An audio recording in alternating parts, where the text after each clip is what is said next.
Hello friend, कैसे हैं आप सभी लोग? उम्मीद करता हूँ कि आप लोग बहुत ही अच्छे होंगे और आप लोगों में से बहुत सारे लोगों का सिलेक्शन हो चुका होगा। तो फ्रेंड, यहाँ तक कि आप मेरे चैनल से परिचित ही होंगे बहुत सारे लोग जिन्होंने मेरी कट ऑफ को देखा होगा और मेरी कट ऑफ तो मोस्टली जो है सटीक बैठी है। 1-2 कट ऑफ जो ऊपर-नीचे हो गई, बाकी मोस्टली सटीक बैठी हैं। तो फ्रेंड, आज मैं अपनी सफलता के बारे में बताऊँगा क्योंकि मैं भी बीपीएससी टियर 3 का एस्पायरेंट था जूनियर का। और मैंने फर्स्ट अटेम्प्ट में ही ये जो बीपीएससी टियर 3 का है एग्ज़ाम क्रैक कर दिया है और बहुत ही अच्छी रैंक से मैंने यहाँ पर सिलेक्शन पाया है और वो भी सेल्फ स्टडी के साथ। तो फ्रेंड, मैं यहाँ पर आपको बताऊँगा कि सेल्फ स्टडी कैसे की जाती है और सेल्फ स्टडी कैसे करें और क्या पढ़ें और क्या ना पढ़ें और कैसे पढ़ें और कब पढ़ें। तो फ्रेंड, जैसे कि आपने देखा होगा, अगर जितने भी सिलेक्शन हुए हैं, ठीक है? अगर आप उनसे कॉन्टैक्ट करना चाहें, तो आप अगर 100 बच्चों से कॉन्टैक्ट करेंगे तो आपको 80 बच्चे वो मिलेंगे, वो कहेंगे मैंने सेल्फ स्टडी की थी, ठीक है? 20 बच्चे ही में आपको मिलेंगे, वो कहेंगे हमने पेड क्लास यहाँ से ली थी। तो आप कहोगे कि क्यों 80 बच्चों का है सेल्फ स्टडी वालों का क्यों सिलेक्शन हुआ, 20 बच्चों का ही पेड क्लास वाले बच्चों का क्यों हुआ? फ्रेंड, यहाँ पर बताना ये चाहता हूँ कि जो सेल्फ स्टडी वाले बच्चे होते हैं, वो पढ़ते बहुत हैं, ठीक है? यानी उनके पास जो कंटेंट होता है, जो किताबें होती हैं, वो लिमिटेड होती हैं और जो वो पढ़ते हैं ना, वो पेड क्लास वालों से अलग बिल्कुल होता है। क्यों अलग होता है? जैसे मैं आपको यहाँ पर एक एग्ज़ाम्पल देना चाहता हूँ। जैसे आपने कोई एक पेड क्लास ले ली, ठीक है? तो उसमें आप मान लीजिए कि 2000 बच्चे जुड़े हुए हैं। 2000 बच्चों के साथ आप एक ही जैसे यानी आप जो कंटेंट पढ़ रहे हो, जो टीचर आपको पढ़ा रहा है, वही 2000 बच्चे वही सेम कंटेंट पढ़ रहे हैं, ठीक है? तो मान लीजिए कि आपके यहाँ पर तो जो कॉम्पिटिशन है वो तो बराबर की है। भाई, आप जो कंटेंट पढ़ रहे हो वही 2000 बच्चे दूसरे पढ़ रहे हैं, तो आपके यहाँ पर पढ़ने से कोई फ़ायदा ही नहीं है। यानी आप जितने क्वेश्चन आप सॉल्व करोगे उतना ही दूसरा सॉल्व करेगा। तो अलग बात है कि 1-2 ज़्यादा क्वेश्चन हो जाएँ, आपको ज़्यादा समझ में आ जाए। ये बात मोस्ट इम्पोर्टेंट थिंग्स है कि आप जो है पेड क्लासेस वाले का जो कंटेंट होता है वो सेम हो जाता है और उनका लेवल सेम रह जाता है। अब यहाँ पर उसकी सेल्फ स्टडी की बात करें तो सेल्फ स्टडी वाला ये करता है कि वो लिमिटेड अपना कंटेंट रखता है, ठीक है? यानी लिमिटेड कंटेंट रखता है और वो जो थ्योरिकल किताबें होती हैं, ठीक है? यानी जो टेक्स्ट जिसमें किताबों में दिया गया होता है, जिसमें चैप्टर वाइज़ वो ज़्यादा पढ़ता है। जब वो चैप्टर वाइज़ पढ़ता है तो उसको अंदर से ज़्यादा यानी जो डीप नॉलेज होती है वो भी मिलती है। क्वेश्चन कितना अंदर से पूछेगा वो वहाँ से निकल सकता है। जब जो सेल्फ स्टडी वाला अंदर तक की बातों को पढ़ लेता है, वो हाइलाइट करते जाता है अपने मेन पॉइंट को और अपने नोट्स को अलग बनाते जाता है कि ये मेन पॉइंट है, इसे अलग नोट कर लिया जाए। तो वो यही करता रहता है और मतलब लिमिटेड किताबें पढ़ता है और किताबें पढ़ेगा तो बहुत ज़्यादा डीप पढ़ेगा, उन सारी किताबों को बहुत डीपली थ्योरिकल पढ़ेगा, ठीक है? जिसे थोरोली पढ़ता है और उनके मेन जो पॉइंट होते हैं उनको हाइलाइट करते जाता है और लिख लेता है अलग एक नोटबुक में, जिससे उसके नोट्स भी बन जाते हैं और लास्ट एंड मोमेंट पर वो क्या करता है, उनको रिवाइज़ करता है और पेपर दे देता है और उसका 110% उसका सिलेक्शन हो ही जाता है। तो ये बात रही है। अब फ्रेंड, मैं आपको बताता हूँ कि सेल्फ स्टडी आखिर कैसे करें? देखिए जब भी हम लोग कहीं जाने को होते हैं तो सबसे पहले हमारा एक डेस्टिनेशन बनता है कि हमारी एक मंजिल होती है कि हमें जाना कहाँ है, ठीक है? मान लो सपोज़ कर लो कि आप यूपी से हो, ठीक है? या फिर आप किसी दूसरी स्टेट से हो या फिर आप मान लीजिएगा कि आप बिहार से ही हो, ठीक है? तो आपको पटना जाना है तो आपके माइंड में एक डेस्टिनेशन आपकी मंजिल छप गई कि मुझे पटना जाना है, ठीक है? तो आप पटना जाने के लिए आप सबसे पहले तो आपके माइंड में ये आएगा कि वो हमारे साधन कौन-से होने चाहिए कि हम किससे जाएँ पटना, ठीक है? आप ट्रेन से भी जा सकते हो, आप एरोप्लेन से भी जा सकते हो, ठीक है? आप फ़ोर व्हीलर से भी जा सकते हो, ठीक है? बहुत सारे अलग-अलग साधन हो सकते हैं कि आप लेकिन पहुँचना कहाँ है? पटना ही पहुँचना है, ठीक है? बट फ्रेंड, यहाँ पर साधनों का भी बहुत बड़ा रोल है कि आप साधन कौन-सा प्रयोग कर रहे हो। कहीं आप पैदल तो नहीं जा रहे हो, कहीं आप साइकिल से तो नहीं जा रहे हो, कहीं आप बाइक से तो नहीं जा रहे हो, कहीं आप ऑटो से तो नहीं जा रहे हो, कहीं आप फ़ोर व्हीलर से तो नहीं जा रहे हो, कहीं आप ट्रेन से तो नहीं जा रहे हो, कहीं आप एरोप्लेन से भी नहीं जा रहे हो। तो फ्रेंड, यहाँ पर मैंने जितने साधन बताए हैं, इनका अलग-अलग रोल है।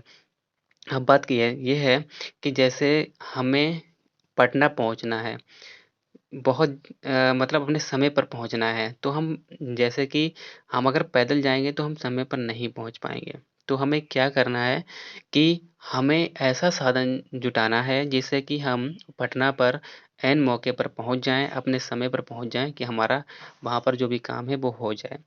तो मेरा बताने का मतलब ये है कि आप जो चीज़ पढ़ रहे हो, ठीक है? क्या वो सही डायरेक्शन में पढ़ रहे हो? क्या वो आपको सफलता दिलाने के लिए पर्याप्त है भी कि नहीं है जो आप पढ़ रहे हो? साधन का मतलब वही है कि जो आप पढ़ रहे हो क्या वो आपको सफलता दिलाने के लायक है भी कि नहीं है? या फिर आप रैंडमली कुछ भी पढ़े जा रहे हो कि आप दिखा रहे हो कि मैं तो पढ़ रहा हूँ और बाद में जब रिज़ल्ट आता है न तो नेगेटिव होता है। तो आप कहते हो फ्रेंड से लोगों से कि यार मैंने पढ़ा तो बहुत था लेकिन जो है पेपर ही इतना टफ आ गया था। भाई पेपर आपके लिए टफ नहीं था, सबके लिए टफ था और जो पेपर जिनका सिलेक्शन हुआ है तो उनके लिए भी टफ था लेकिन उनका सिलेक्शन हुआ है। कैसे हुआ है कि उन्होंने जो साधन जुटाया था ना पटना जाने के लिए, ठीक है? पटना जाने का मतलब जो एग्ज़ाम को क्रैक करने के लिए तो उनका सटीक था, वो बिल्कुल उसी डायरेक्शन में जा रहा था जो पटना ले जाता है यानी जो एग्ज़ाम क्रैक कराता। तो फ्रेंड्स सबसे पहले मोस्ट इम्पोर्टेंट थिंग्स ये है कि सबसे पहले आप चाहे जूनियर की तैयारी कर रहे हो, चाहे आप पीआरटी यानी 1 टू 5 की तैयारी कर रहे हो, चाहे 6 टू 8 की तैयारी कर रहे हो, चाहे आप जो टीजीटी है, ठीक है 9 टू 10th या जो पीजीटी है 11 टू 12th इसकी तैयारी कर रहे हो, आप किसी भी एग्ज़ाम की तैयारी कर रहे हो, सबसे पहले तो आपको ये पता होना चाहिए कि हमारा सिलेबस क्या है, ठीक है? जब आपके सामने वो सिलेबस रखा होगा, ठीक है? तो सिलेबस में सारी चीज़ें क्लियर होती हैं कि आपको ये पढ़ना है, ठीक है? वही पढ़ना है सिलेबस में जो मेंशन किया गया है उसके अलावा आपको कुछ नहीं पढ़ना है। जब आप उस सिलेबस में, ठीक है? तो यहाँ पर देखिए सिलेबस में क्या होता है जैसे बीपीएससी तैयारी 3 है, तो वो 3 पार्ट में डिवाइड होता है। एक लैंग्वेज वाला का पार्ट होता है जो सिर्फ़ क्वालीफाइड करना है। एक हमारा होता है जनरल स्टडीज़ का, ठीक है? तो उसमें 40 मार्क का होता है। जो हमारा एक हमारा सब्जेक्टिव होता है वो 80 मार्क का होता है। तो मेन चीज़ ये है तो आप सबसे पहले आपको क्या करना है, सबसे पहले आप अपने सब्जेक्ट पर पकड़ बनाइएगा, ठीक है? यानी सबसे पहले आपको अपने सब्जेक्ट पर पकड़ होनी चाहिए क्योंकि जैसे कि यहाँ पर मैं जूनियर की बात बता रहा हूँ, ठीक है? आपके पास जब आपके सब्जेक्ट में पकड़ होगी, ठीक है? 80 नंबर का जो आपका पेपर आता है, जब अगर आपकी 80 नंबर में, ठीक है? आपकी अच्छे तरीके से 70 क्वेश्चन आप अगर सही करके ले जाते हो, ठीक है? उधर जो आपका जनरल स्टडीज़ में अगर आपने वहाँ पर 20 भी कर लिए, 15 भी कर लिए, ठीक है? तो आपका 100% सिलेक्शन हो जाएगा, कोई भी रोकने वाला नहीं है, ठीक है? ये मान के चलिएगा। तो यहाँ पर क्या होता है जो बच्चे होते हैं अपना सब्जेक्ट भूल जाते हैं, ठीक है? वो क्या करते हैं यूट्यूब पे बहुत सारे जो यूट्यूबर हैं वो पढ़ाते रहते हैं, ठीक है? वो अपना 2 जैसे कि आपने बहुत सारे यूट्यूब चैनल देखे होंगे, वो 10 मिनट का वीडियो लाते हैं। एक जो न्यूज़ लाएँगे वो 10 मिनट की लाएँगे लेकिन उसमें सिर्फ़ 2 ही मिनट ऐसे होंगे जो न्यूज़ बताएँगे, बाकी 8 मिनट भैया वो अपना एडवर्टाइज़मेंट ही करते रहते हैं। अपना ऐप्स डाउनलोड करवाते हैं, ये मेरा कोर्स परचेज़ कर लो, मैंने इतने बच्चों को सिलेक्शन दिलवाया है, इतने को दिलवाया है, भैया कुछ नहीं होता। वो सिर्फ़ आपको बेवकूफ़ बना रहे हैं, ठीक है? आप क्या करते हैं कि आप उन्हीं चीज़ों में फँसे रहते हैं, अपना पूरा दिन, अपना सारा टाइम ख़राब कर देते हैं। जब रिज़ल्ट आता है तो नेगेटिव होता है, फिर वो कहते हैं कि कुछ निराश नहीं होना है, इस बार नहीं हुआ तो अगली बार होगा, आप फिर से पढ़िएगा। वही चीज़ आपको रिपीट होती रहती है, रिपीट कराते रहते हैं। भैया आपका दिमाग और अपना क्या करते हैं तुम्हारा सब कुछ खा लेते हैं, आपका आपका फ्यूचर ही ख़राब कर देते हैं। तो सबसे पहले आप अपना दिमाग ये करिए, देखिए कि हमें जो एक्स्ट्रा ऑर्डिनरी थिंग्स हैं, जो आपके जो सक्सेस की रास्ता है, ठीक है? जो आपका रास्ता है उसमें हिंड्रेंस, ऑब्स्टैकल, बॉटलनेक आप इन्हें बोल सकते हो कि जो बाधाएँ बन रही हैं, ठीक है? उन उनसे दूर रहना है। आपको यूट्यूब का बहुत कम से कम प्रयोग करना है।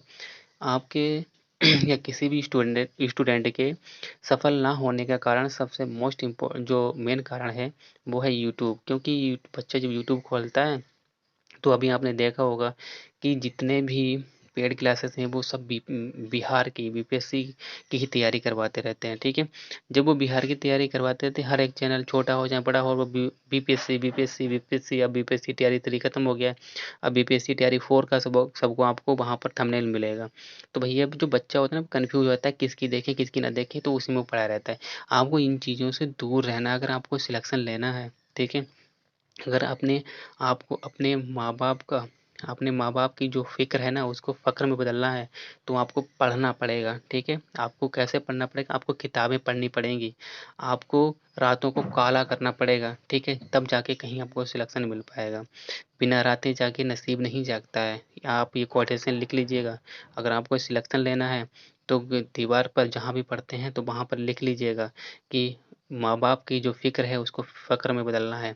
जिस दिन आपका सिलेक्शन हो जाएगा उस दिन आपके माँ-बाप, भाई-बहन जो सगे होंगे उनसे ज़्यादा किसी को भी खुशी नहीं होगी, ठीक है? आपके माँ-बाप जो भाई-बहन होते हैं सगे जो आपके खून के रिश्ते होंगे, ठीक है? खुद के उन्हीं को सबसे ज़्यादा खुशी होती, बाकी ये दुनिया मोहमाया है। वो आपसे जलती है, आपको वो चाहती है कि ये सफल कैसे हो गया। ये वो आपके जो रास्ता है उसमें अड़चन डालने की कोशिश करेगी। आपको उन सारी अड़चनों को, उन बाधाओं को दूर करके आपको सफलता का जो रास्ता है उसे चूज़ करना है, उसे चुनना है। अब वो कैसे चुनना है, तो आपको अच्छा गाइडेंस होना चाहिए आपके पास कि आपको वही पढ़ना है जो आपके एग्ज़ाम में आए। अब यहाँ पर देखिए, मैं इस वीडियो में आपको सिर्फ़ यहाँ पर ये बताना चाहता हूँ कि मैंने पढ़ाई की है और कैसे की है और मैं कैसे इन चीज़ों से बचा। देखिए मैंने सबसे यूट्यूब का बहुत कम प्रयोग किया, ठीक है? यूट्यूब पर मैं लिमिटेड ही चीज़ें देखता था और मैं आपको नेक्स्ट जो वीडियो मैं लाऊँगा उसमें आपको जो किताबें बताऊँगा कि कौन-कौन सी पढ़ी हैं, तो मैं आपको यूट्यूब चैनल भी बता दूँगा कि आपको ये वाले यूट्यूब चैनल देखने चाहिए, ठीक है? अब ये नहीं कि आपको यूट्यूब चैनल ही देखने चाहिए। आपको जब ज़रूरत पड़ेगी तो मैं आपको बताऊँगा कि वो कब ज़रूरत आपको पड़ेगी, तब देखने चाहिए, ठीक है? अदरवाइज़ आपको ज़्यादा यूट्यूब के चक्कर में नहीं पड़ना है। अगर आप यूट्यूब के चक्कर में पड़े, तो आपका सिलेक्शन टीआरई 4 में भी नहीं होगा, ठीक है? अगर आपका टीआरई 4 में सिलेक्शन ना हुआ, तो सोच लीजिएगा कि आपको ये सोसाइटी, ये समाज, ये घरवाले भी बेचारे परेशान होते हैं। ये समाज आपको जीने नहीं देगा, ठीक है? तो समाज जब जीने नहीं देगा, तो आप निकलने के लायक नहीं रह जाओगे। और आप अगर अच्छी खासी एज में भी पहुँच गए हो ना तो शादी-ब्याह आपका कुछ भी नहीं होगा, ठीक है? आपके जो सपने आपने बनाए थे वो सारे के सारे चकनाचूर हो जाएँगे, टूट जाएँगे। तो अगर आपको इन सारी चीज़ों को अगर माइंड में रखते हो तो आपको पढ़ना पड़ेगा।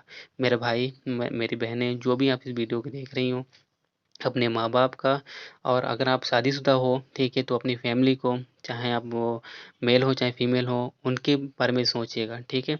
तो आप पढ़िएगा, कम से कम आप 1 दिन में कम से कम 6 घंटे तो पढ़िएगा, ठीक है? 6 घंटे अगर आप नहीं पढ़ रहे हैं, तो आप कुछ नहीं कर रहे हैं। क्या 24 घंटे में हम 6 घंटे अपने आप को नहीं दे सकते हैं? अगर आपने 24 घंटे में 6 घंटे अपने आप को नहीं दे पाए, तो कुछ नहीं दे पाया। तो फ्रेंड यहाँ पर देखिए जो मैं बताना यही चाहता था कि सेल्फ स्टडी में सबसे पहले आपको आपको क्या देखना है कि आपको सिलेबस देखना है, ठीक है? तो सिलेबस में सबसे ज़्यादा आपने सब्जेक्ट को आपने बहुत ज़्यादा स्ट्रॉन्ग करना है क्योंकि सब्जेक्ट सबसे ज़्यादा इम्पोर्टेंट होता है और वो स्ट्रॉन्ग होना चाहिए भाई क्योंकि आप अगर आपका सब्जेक्ट में ही आपकी पकड़ नहीं है तो आप जब सिलेक्शन हो भी गया तो वहाँ पर पढ़ाओगे क्या? तो मेन पॉइंट ये है कि सब्जेक्ट आप पकड़ोगे तो सब्जेक्ट में अगर 80 में आप 70 करके ले गए और जनरल स्टडीज़ में 40 में अगर 20 आपने करके ले गए तो आपका 100% सिलेक्शन हो ही जाएगा। आपका कोई रोक ही नहीं सकता। तो यहाँ पर देखिए सबसे पहले मैं अपनी रैंक दिखाना चाहता हूँ कि मेरी रैंक कितनी थी और मैंने सेल्फ स्टडी से कितना अच्छा सिलेक्शन पाया हुआ है। देखिए यहाँ पर मैं आपको सबसे पहले दिखाना चाहता हूँ। तो देखिए यहाँ पर मैं जो टिक लगा रहा हूँ इसमें देखिए मेरी 80 रैंक है, ठीक है? मेरा नाम ये है रकीम खान तो आप यहाँ पर चेक कर सकते हो, मेरा रोल नंबर भी यहाँ पर ये लिखा हुआ है, तो आप चेक कर सकते हो और ये किसका है ये जो 6 टू 8 है, ठीक है? 6 टू 8 जो इंग्लिश का एग्ज़ाम है, ठीक है? उसमें मैंने इतनी रैंक पाई है सेल्फ स्टडी से, ठीक है? ये आप देख सकते हो ये ऊपर जितने भी हैं सब सेल्फ स्टडी वाले हैं, इसमें आप देखिएगा सबसे ज़्यादा जो आगे मैं जो आपको बताऊँगा, देखिए इस बार क्या हुआ था कि इंग्लिश में जो था इंग्लिश में उन्होंने 35 अनएक्सपेक्टेड लिटरेचर के क्वेश्चन पूछ दिए थे। तो भाई जो कोचिंग पढ़ा रहे हैं ना जो पेड क्लासेस वो तो सिर्फ़ ग्रामर पढ़ा रहे थे। ठीक है? उनको पता था कि तो पिछले 2 एग्ज़ाम हो चुके हैं तो उसमें ग्रामर याद ही आई थी, इसमें भी ग्रामर आएगा। ऐसा थोड़ी ना होता है कि एग्ज़ामिनर कब क्या अपना दिमाग घुमा दे, ठीक है? आप उसको दिमाग को नहीं जानते हो। तो उसने इस बार खेला कर दिया, ठीक है? इस बार पैटर्न ही चेंज कर दिया। 35 भैया अनएक्सपेक्टेड क्वेश्चन आप उसने लिटरेचर के रख दिए। और लिटरेचर ऐसी नहीं थी, अच्छी खासी लेवल की थी। तो मैं आपको यहाँ पर बताना चाहता हूँ कि मैंने जो क्वेश्चन सही किए हैं, तो मेरे यहाँ पर जो सब्जेक्ट था, उसमें सब्जेक्ट में मेरे सबसे ज़्यादा क्वेश्चन सही थे।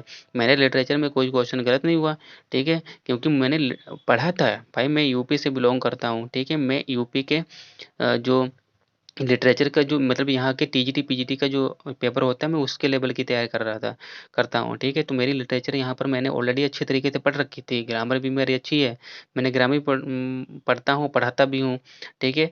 और तो ये सारी चीज़ें अब मैं आपको बताऊँगा कि वो आपको किताबें कौन-सी पढ़नी है। मैंने कौन-सी किताबें पढ़ी थी कि मैं आपको दिखाऊँगा किताब, कि उस किताब से लगभग 15-20 क्वेश्चन, 15 क्वेश्चन आपको उसी किताब से एमसीक्यू की मेरी किताब है, ऑथेंटिक किताब है, मैं वहाँ से 15 जो क्वेश्चन थे डिट्टो रखे हुए थे, ठीक है? तो मैंने ऑथेंटिक किताबें पढ़ी हैं तो मैं आपको उन सारी किताबों को दिखाऊँगा नेक्स्ट वीडियो में लाइव पर दिखाऊँगा कि कौन-सी भी आपको किताब पढ़नी चाहिए, वो कहाँ से मिलेगी। कुछ किताबें जो मैं आपको दिखाऊँगा वो आपको ऑनलाइन मिलेंगी ही नहीं, ठीक है? क्योंकि वो ऑथेंटिक किताबें हैं, वो ऐसी किताबें हैं जो खुद जो कुछ जो टीचर हैं, उनके पास ही होती हैं, ठीक है? वो सिर्फ़ ऑफ़लाइन मतलब बेचते हैं और वो कॉलिंग पर बेचते हैं, वो आपकी जो सोशल मीडिया होती है, उस पर नहीं बेचते हैं। तो मैं आपको दिखाऊँगा वो मिलेंगे कैसे। तो फ्रेंड यहाँ पर तो लिमिटेड कंटेंट ये पढ़ना है फिर आप ही देखिए, तो मैंने यहाँ पर अपनी रैंक दिखा दी है। तो सेल्फ स्टडी में सबसे पहले आप अपने सब्जेक्ट को स्ट्रॉन्ग करिए, ठीक है? बाद में आपको जनरल पेपर देखना है, जनरल पेपर को मैं ये नहीं कहता कि आपको बिल्कुल नहीं देखना है, भाई बिल्कुल उसको भी देखना है, ठीक है? क्योंकि वो क्या होता है सिलेक्शन दिलाने के लिए वो भी आपका कारगर होता है। जब आपके 70 नंबर आपके सब्जेक्ट में होंगे तो 20 अगर उसमें हो गए, 15 उसमें अगर हो गए, 15 अगर जनरल में आ गए तभी वही सिलेक्शन दिलाएगा। लेकिन जब आपके 50 आपके सब्जेक्ट में ही हो गए, अगर उसमें 20 आ गए तो 70 हो गए, तो कहाँ से आपका सिलेक्शन हो जाएगा? तो सबसे ज़्यादा तो आपको सब्जेक्ट में अपने नंबर लाने हैं। तो मैं ये कहना चाहता हूँ कि सबसे पहले आप अपना सब्जेक्ट स्ट्रॉन्ग करिए, उसको अलग टाइम दीजिए और जो जनरल पेपर है, उसके लिए आपको किताब कौन-सी पढ़नी है, ठीक है? कितनी किताबें जनरल के लिए पढ़नी है, मैथ के लिए क्या पढ़ना है, साइंस के लिए कौन-सी किताब पढ़नी है, जीके के लिए कौन-सी किताब पढ़नी है और करंट अफ़ेयर के लिए कौन-सी किताब पढ़नी है, ये मैं सारे आपको नेक्स्ट वीडियो में बताऊँगा। और आप इस चैनल को सब्सक्राइब कर लीजिएगा, ठीक है? और जो विशेषकर जो इंग्लिश के स्टूडेंट हैं, चाहे वो किसी की भी तैयारी कर रहे हों, टीजीटी, पीजीटी की, ठीक है? तो चाहे वो आप पीआरटी के भी हो, चाहे किसी के भी स्टूडेंट हों, आप किसी भी क्लास की तैयारी कर रहे हों, आप चैनल को सब्सक्राइब ज़रूर कर लीजिएगा। जिससे कि मैं आपको अच्छे तरीके से गाइड कर सकूँ। मैं आपको बिल्कुल भ्रमित नहीं करूँगा, मैं आपको एक अच्छा गाइडेंस दूँगा क्योंकि देखिए जो सिलेक्टेड बंदा होता है, वो अपना स्ट्रेटजी बताता है बच्चों को, वो अच्छा गाइड कर सकता है कि उसने सिलेक्शन कैसे पाया, उसने क्या-क्या चीज़ें की थी तो उसका सिलेक्शन हो गया। वही सारी चीज़ें आपको बताएगा, तो आप अगर उन चीज़ों को फ़ॉलो करोगे, तो आपका भी सिलेक्शन हो जाएगा। तो फ्रेंड आप चैनल को सब्सक्राइब ज़रूर कर लें और ये चैनल जो वीडियो है तो तमाम लोगों को शेयर कर दें जो आपके फ्रेंड हैं, ठीक है? वो तैयारी करना चाहते हैं तो उनको भी एक गाइडेंस मिल जाएगा। तो नेक्स्ट वीडियो में आपको मैं ये बताऊँगा कि मैंने कौन-कौन सी किताबें पढ़ी थी, मैं लाइव दिखाऊँगा, उन किताबों का फ़ोटो बिल्कुल सारा दिखाऊँगा, आप ले सकते हो। कुछ किताबें आपको ऑनलाइन नहीं मिलेंगी तो वो मैं आपको बता दूँगा कैसे मिलेंगी और बाकी जो अदर स्टेट वो मतलब जो अदर जो सोर्सेज़ हैं वो आपको कैसे पढ़ने हैं, यूट्यूब आपको कब कैसे और कितना यूज़ करना है, ठीक है? आपको विकिपीडिया कैसे कब यूज़ करना है, कितना यूज़ करना है, सारी चीज़ें मैं आपको बताऊँगा। तो आपको जब इन चीज़ों को पता चल जाएगा, ठीक है? तो आपकी तैयारी जो है अच्छी हो पाएगी, ठीक है? तो आप मान के चलिए ये करिएगा कि आप अगर हो सके तो आप सेल्फ स्टडी पर आप फ़ोकस करिए। अगर आप नए हैं तो देखिए, अगर आपको पेड क्लास लेना चाहते हैं तो ले लीजिएगा, मैं मना नहीं कर रहा हूँ। अगर आप एक बार ले चुके हैं, तो आप बिल्कुल मत लीजिएगा, ठीक है? क्योंकि आप एक बार ले चुके हैं, तो आपको हाल पता होगा पेड क्लासेस का। अब आप बिल्कुल अपने जी-जान लगाकर सेल्फ स्टडी करिएगा, ठीक है? तो फ्रेंड जाते-जाते मैं यही बोलना चाहूँगा कि आप अगर अपने माँ-बाप के फ़िक्र को फ़क्र में बदलना चाहते हैं, तो आप अभी से तैयारी करना शुरू कर दीजिएगा। सबसे ज़्यादा आप फ़ोकस सेल्फ स्टडी पर करिएगा और चैनल को सब्सक्राइब ज़रूर कर लीजिएगा, जिससे कि मैं आपको अच्छे तरीके से मोटिवेट कर सकूँ, आपको अच्छा गाइडेंस दे सकूँ क्योंकि मैं सिलेक्टेड हूँ और सिलेक्शन आपको दिलाऊँगा। ये मेरा फ़र्म है, मैंने डिटरमाइन कर लिया है कि जितने भी गरीब चाहे बच्चे हों, चाहे वो कैसे भी हों, अगर सेल्फ स्टडी कर रहे हैं, ठीक है, तो मैं उनको सिलेक्शन दिलवा के रहूँगा, उनको अच्छा गाइडेंस करूँगा और उनको बताऊँगा क्या-क्या पढ़ना है। तो फ्रेंड आप चैनल को सब्सक्राइब ज़रूर कर लें, जिससे कि मैं नेक्स्ट वीडियो जब बनाऊँ तो आपको टाइम पर मिल जाए और उसमें आपको पता चल जाए कि कौन-कौन सी किताबें पढ़नी है और कैसे पढ़नी है और कब पढ़नी है और कितना पढ़ना है, वो सब मैं नेक्स्ट वीडियो में बताऊँगा। तो आज के लिए इतना ही, और वीडियो को लाइक ज़रूर कर दें और अपने फ्रेंड को सब्सक्राइब ज़रूर कर दें और चैनल को सब्सक्राइब ज़रूर कर दें। फिर मिलेंगे एक नई वीडियो में, तब तक के लिए बाय बाय, टेक केयर।